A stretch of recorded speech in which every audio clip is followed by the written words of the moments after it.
अस्सलामुअलैकुम, क्या हाल चाल है, कैसी है मेरी प्यारी सी यूट्यूब फैमिली। उम्मीद है जी आप सभी खैरियत से होंगे। अल्हम्दुलिल्लाह मैं बिल्कुल ठीक हूँ, अल्लाह का शुक्र है। सर्दी हो या शदीद गर्मी हो, हम औरतों के घर के काम ना ख़त्म होने वाली चीज़ है, वो हमें लाजमी करने पड़ते हैं। लेकिन समझदार औरतें अपने काम को आसान बनाना जानती हैं, कुछ प्लानिंग करके चलती हैं, कुछ आदतों को अपनाती हैं, तो फिर यकीन करें कि आपका घर हर टाइम साफ़ सुथरा और सिमटा हुआ रहेगा। तो बस आज मैं अपनी भी कुछ आदतें आपके साथ शेयर करने वाली हूँ जो इंशाल्लाह आपके बहुत ज़्यादा काम आएंगी। तो वीडियो को आपने प्लीज़ पूरा देख लेना है, बिना स्किप करे। वीडियो आपको किसी भी पॉइंट पे जाके पसंद आए तभी वीडियो को लाइक, चैनल को सब्सक्राइब और ज़्यादा से ज़्यादा शेयर कर दीजिएगा। यहाँ से जी मैं अपना व्लॉग स्टार्ट करती हूँ। सुबह के 7:30 बजे हुए हैं और मैं ये कपड़े कुछ तय लगा रही हूँ। सबसे पहली आदत तो आपने ना गर्मियों में यही बनानी है अपनी कि जल्दी उठने वाली। जब आप जल्दी उठ जाती हैं ना तो यकीन करें कि आपके टाइम में इतनी बरकत होती है। और जो सुबह का टाइम होता है ना वो होता है थोड़ा सा ठंडा ठंडा। और सेकंड चीज़, आपके अंदर एनर्जी फुल भरी होती है, पूरी रात की अच्छी सी आपने नींद ली होती है ना, फिर जो है ना आपको काम करने में भी मज़ा आता है, इतनी ज़्यादा कोई गर्मी नहीं लग रही होती है।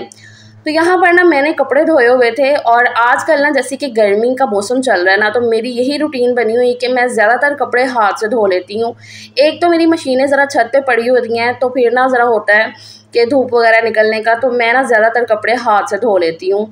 जैसे कि रोज़ाना के 2-3-4 जोड़ी उतरे हैं ना, तो मैंने डेली के डेली कोशिश करनी है कि वो धो लूँ, वरना दूसरे दिन तो मैं लाजमी धो लेती हूँ। तो इस तरीके से भी ना मेरा काम ज़रा थोड़ा सा आसान हो जाता है मशीन लगाने वाला, वरना जब मशीन लगा लो ना फिर 2 घंटे तो मस्त लगते हैं कपड़े धोने में। माशाल्लाह से 3 बच्चे हैं, हाँ हस्बैंड के कपड़े मैं नहीं हाथ से धो पाती हूँ क्योंकि उनका काम वैसा है ना, तो वो मशीन में ही धुलते हैं। लेकिन बच्चों के मेरे जो कपड़े हैं ना वो मैं हाथ से ही धो लेती हूँ। तो फिर जो वो हफ्ते या 10 दिन वाला काम होता है ना मशीन लगाने वाला, वो थोड़ा आसान हो जाता है, इतने ज़्यादा कपड़े नहीं होते हैं। फिर आजकल तो मशीन भी ना मैं 15-20 दिन बाद लगा रही हूँ, जब हस्बैंड के कपड़े मुझे ज़्यादा लगने लग जाते हैं। तो खैर कपड़ों की तय बनाने के बाद अभी मैंने डस्टिंग स्टार्ट कर दी है। सारे टेबल को मैंने साफ़ कर दिया, जितना भी सामान पड़ा हुआ था एक्स्ट्रा वाला वो उठा लिया उधर से।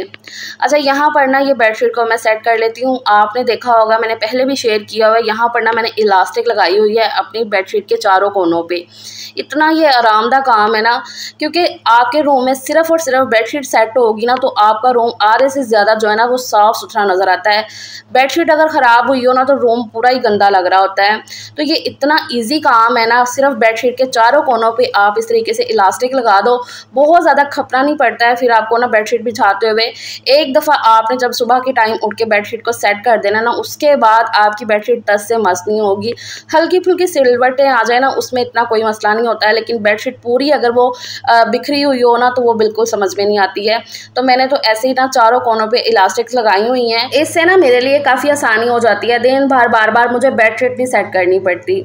अच्छा, उसके बाद ये मेकअप बॉक्स हल्का फुल्का सा बिखरा हुआ था, चीज़ें इधर से उधर पड़ी हुई थी, वही मैंने सेट कर दी हैं, झाड़ पोंछ कर दी अच्छे तरीके से।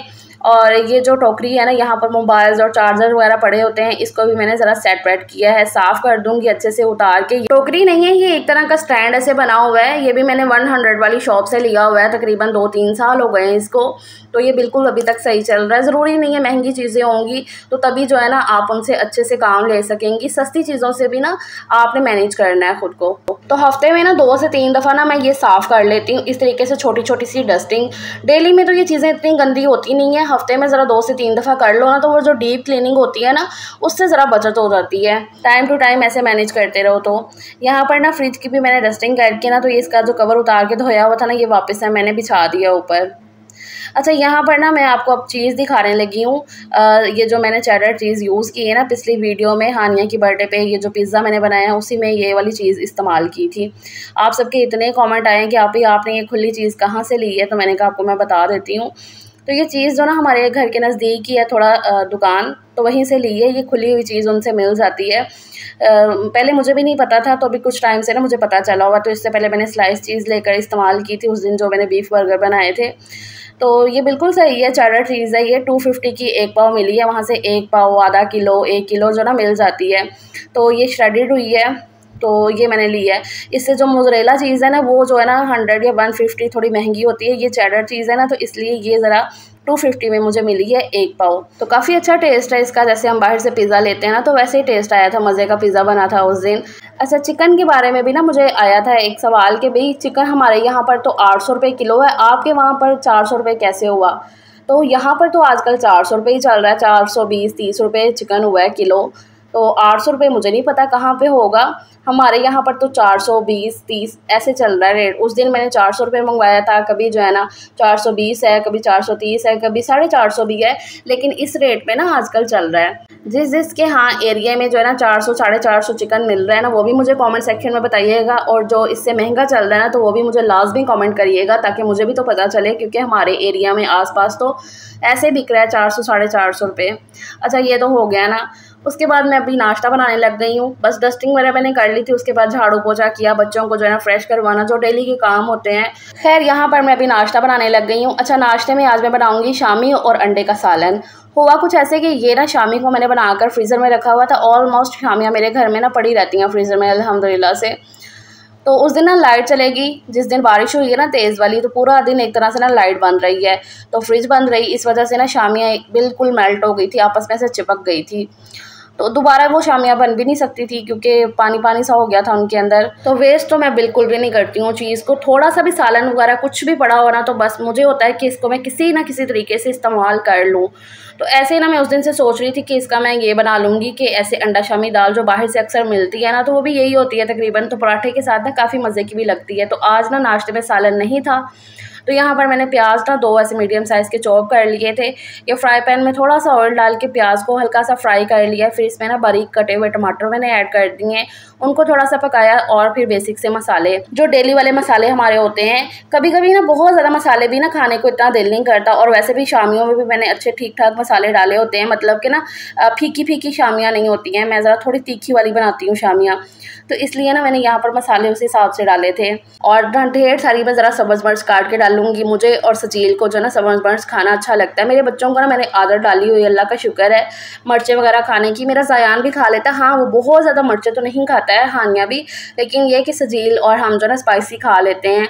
मेरे घर में ना स्पाइसी ही खाना बनता है, थोड़ा सा, मतलब कि फीका खाना नहीं पसंद है। तो फिर उस हिसाब से जो ना मैंने यहाँ पर मिर्चें भी थोड़ी सी ना काट के डाल ली हैं, कि हानिया और ज़यान को मैं ज़रा इसमें से छांट के दे दूँगी। ऐसे जब आलू अंडे का सालन बना हो, ऐसे भुना हुआ सालन हो, तो उसके अंदर सब्ज़ मिर्च कच्ची कच्ची अच्छी लगती है। अच्छा वो मैंने डाल के उसको भून लिया थोड़ा सा पानी डाल के, और यहाँ पर ना अंडों को मैंने सेपरेट तोड़ लिया है, क्योंकि गर्मी का टाइम चल रहा है ना, तो फिर अंडे कभी ना ख़राब हो जाते हैं। तो सीधा ना फ्राई पैन पे या ऐसे तवे में तोड़ने की बजाय ना ऐसे सेपरेट तोड़ के ना, तो फिर आप उसको ऐड कर लो। कभी ख़राब वगैरह हो ना तो पहले ही पता चल जाता है, तो बाकी का जो तेल या बाकी की कोई चीज़ होगी ना वो वेस्ट नहीं होती है। तो ये ज़रा चीज़ें ना ध्यान रख लिया करें।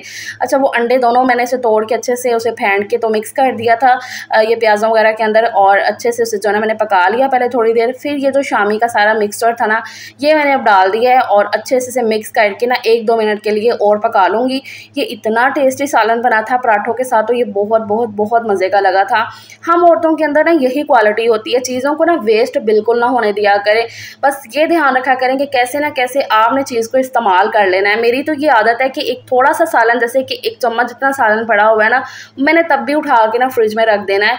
तो अल्लाह का शुक्र है कि वो भी इस्तेमाल हो ही जाता है कहीं ना कहीं, चाहे उसका स्टफ़ पराठा बना लो, या मैं तो ऐसा करती हूँ कि अगर कभी दाल वगैरह पड़ी होती है ना, तो मैं उसको आटे में डाल के ना इसे गूंद भी लेती हूँ। उससे जो है ना चीज़ इस्तेमाल भी हो जाती है, और पराठे भी ना बड़े मज़े के लगते हैं ऐसे दाल के गूंदे हुए हों।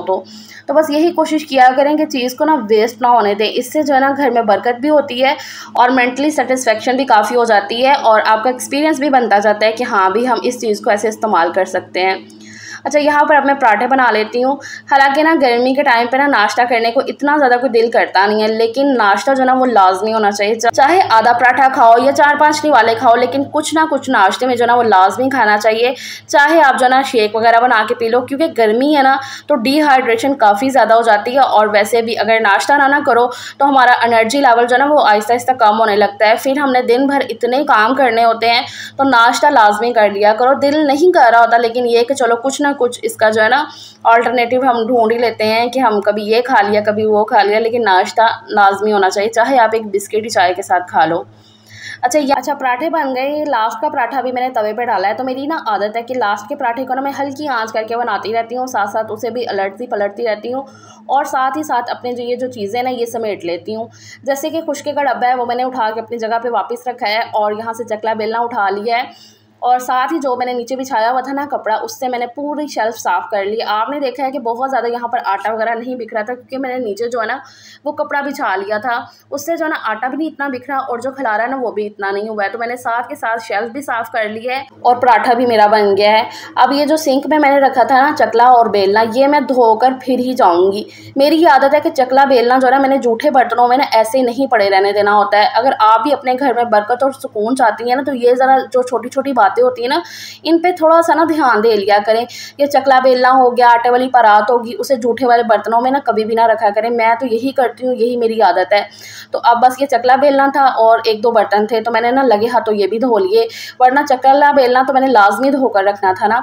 तो बस ये थोड़े से बर्तन थे, ये भी मैंने धोकर रख लिए। मुझे ना आदत है कि मैं कहती हूँ कि मैं नाश्ता करने बैठूँ ना तो सुकून से बैठूँ, मतलब कि सारे कामों से फ्री होकर ना फिर मैं नाश्ता करने के लिए ना बैठूँ। उसके बाद ये बस बर्तन होंगे जो नाश्ते के, बच्चे वहाँ पर नाश्ता करने बैठ भी गए हैं, अभी सिर्फ मैं रह गई हूँ। तो किचन पूरा साफ़ करके ना तो फिर ही मैं जाके ना आराम से नाश्ता करूँगी। मुझे बड़ा ही ज़्यादा सुकून मिलता है जब मैं इस तरीके से नाश्ता करने बैठती हूँ, सारे अपने कामों को ख़त्म करके। 10 साढ़े 10 बजे तक सारे काम ख़त्म हो जाते हैं, या एंड कभी 11 बज जाते हैं, लेकिन ये है कि मैं इतने बजे तक अपने कामों को ख़त्म करके ना फिर ही नाश्ता करने के लिए बैठती हूँ।